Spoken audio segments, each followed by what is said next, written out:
강제추행과 무고 혐의로 검찰에서 거짓말 탐지기 검사를 받고 기소돼 법원에서 유죄 확정 판결을 받았습니다. 이에 거짓말 탐지기 검사를 받은 사람이 거짓말 탐지기 검사가 어떻게 돼 있는지 좀 보자고 소송을 냈습니다. 법원 판결은 어떻게 나왔을까요? 판결로 보는 세상입니다.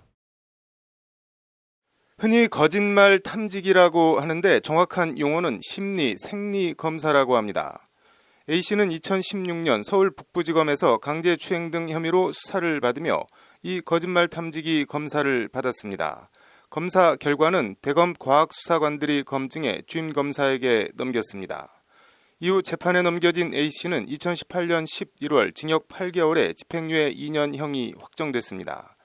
이듬해인 2019년 2월 A씨는 서울 북부지검에 심리 생리검사 당시 녹화물, 전체 질문지, 전체 판정표, 대검 검증 결과에 대한 정보 공개를 청구했습니다.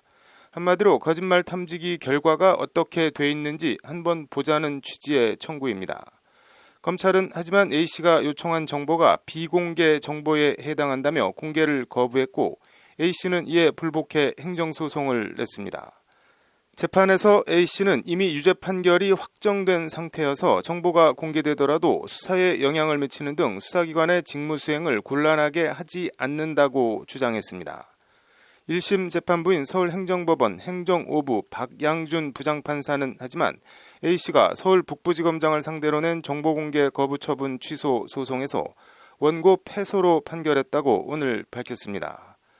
정보가 공개될 경우 거짓말 탐지기의 구체적인 검사, 평가 방법이 그대로 노출돼 피검사자들이 질문 구성의 방법이나 패턴을 분석해 생리적 변화를 통제하는 등 검사를 방해, 회피하기 위해 의도적인 왜곡 행동을 하게 될 우려가 있다는 것이 재판부 판단입니다.